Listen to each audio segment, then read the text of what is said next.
سلام على عباده الذين اصطفى أما بعد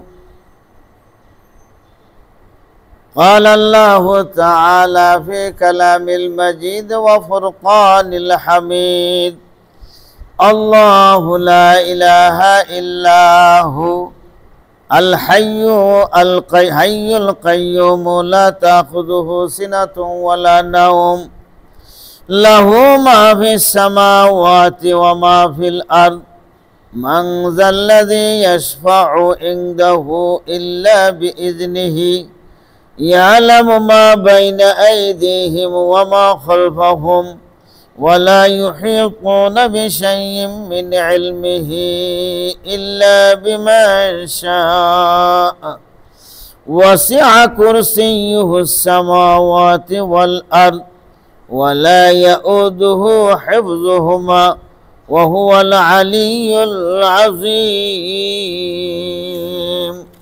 آمنت بالله صدق الله المولانا العظيم وصدق رسوله النبي الكريم ونحن على ذلك من الشاهدين والشاكرين والحمد لله رب العالمين আলহামদুলিল্লাহ আল্লাহ পাকের বহুত বড় মেহেরবানি যে আল্লাহ তাআলা আমাদেরকে পবিত্র মাহে রমজানের শবে কদরের আগের দিন আল্লাহ আমাদেরকে দ্বীনি কথা শোনার তৌফিক দান করেছেন এবং যে সমস্ত ভাইরা ইতিকাফে বসছেন তাদের সান্নিধ্যে কোরআনের কিছু আলোচনা করা হচ্ছে তাদের দোয়ার বরকতে ওলামাদের দোয়ার বরকতে যাতে আল্লাহ তাআলা সহি কথা বের করে দেয় এজন্য সকলের কাছে দোয়া প্রার্থী আল্লাহ তুমি সকলের দোয়াকে কবুল করো মঞ্জুর করো।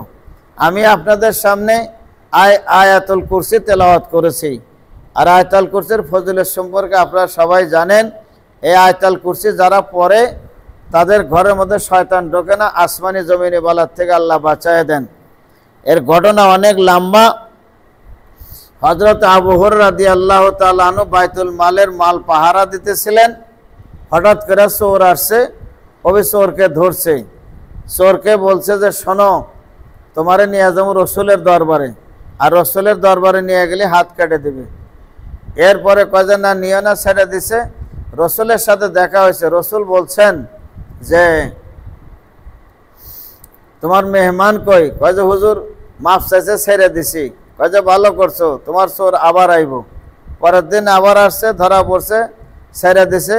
রসুল বলেন তোমার মেহমান কই? কয় আসছিল, ছেড়ে দিছে। কয় ছেড়ে দিছে, ভালো করছো, আবার আইব। তৃতীয় দিন যখন চুরি করছে বলছে আজকে তোর কোনো কথাই আমি শুনবো না, তোকে আমি নিয়েই যাবো। নিয়েই রওনা দিছে। পরে কয় যে শোনো, আমি তোমাকে এমন একটা জিনিস শিখাই দেবো, এমন একটা দোয়া শেখাই দেবো, এই পৃথিবীর কোনো দুশ্মন, কোনো বিজাতি তোমাকে ধ্বংস করতে পারবে না, ক্ষতি করতে পারবে না, তোমার ঘরেও ঢুকতে পারবে না, তোমার ঘরে থাকতেও পারবে না। কয় তাহলে দোয়াটা শিখাই দাও। তখন শয়তান বলছে যে তুমি আয়াতুল কুরসি মুখস্থ করো। তখন উনি আয়াতুল কুরসি মুখস্থ করছেন। পরের দিন রসুলের রাজ দরবারে গেছেন। হুজুরে পাক সাল্লাল্লাহু আলাইহি ওয়াসাল্লাম বলেন তোমার মেহমান কই?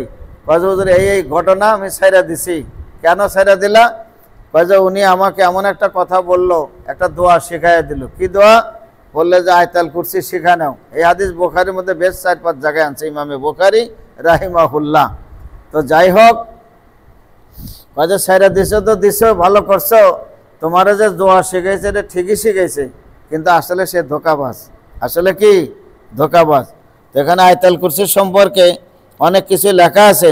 হযরত আবু যর গিফারী রাদিয়াল্লাহু তাআলা আনহু কাছে জিজ্ঞাসা করছেন, হে আল্লাহ রসুল, কোরআনে কারিমের মধ্যে সবচেয়ে উত্তম আয়াত কোনটি? হুজুর সাল্লাল্লাহু আলাইহি সাল্লাম বলছেন আল কুরসি। ইবনে কাসিরের মধ্যে আছে, আহমদ মুসনাদের মধ্যে আছে। হযরত আবু হুরায়রা থেকে বর্ণিত হাদিস সূরা বাকারার মধ্যে এই আয়াত সমস্ত কোরআনের হলো আয়াতটি হলো নেত্রী, সরদার।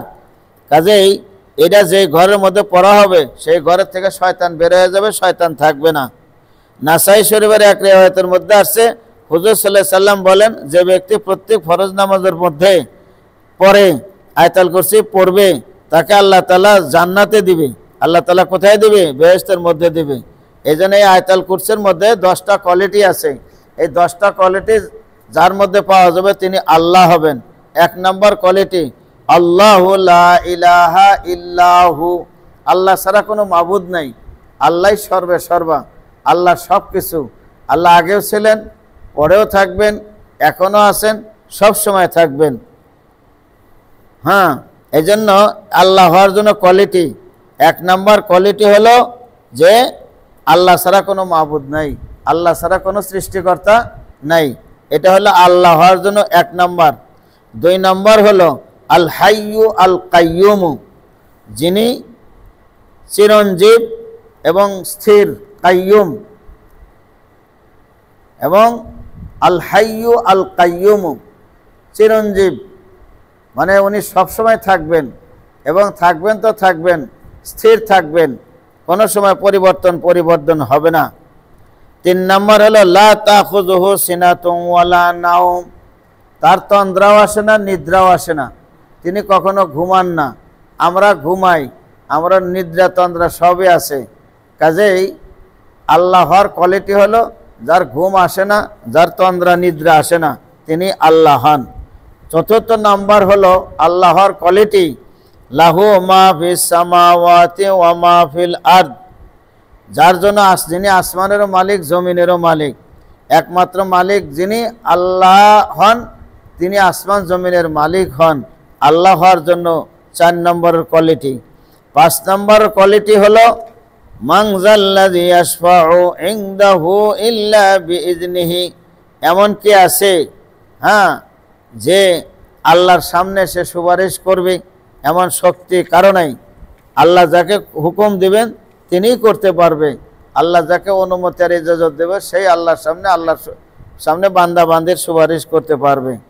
6 নম্বর কোয়ালিটি হলো ইয়ালামু মা বাইনা আইদিহিম ওয়া মা খালফাহুম, আর আল্লাহ হওয়ার জন্য কোয়ালিটি হলো যিনি আগেও জানে, পিছনেরটাও জানে, প্রকাশ্যেও জানে, বাতিনেও জানে, সাগরের উপরেও জানে, সাগরের তলেও জানে, গাছের মধ্যেও জানে, পাতার মধ্যেও জানে, কলির মধ্যেও জানে, সব জিনিস জানে, আকপাত যিনি সব জানেন তিনি আল্লাহ হন। আল্লাহর জন্য 6 নম্বর কোয়ালিটি।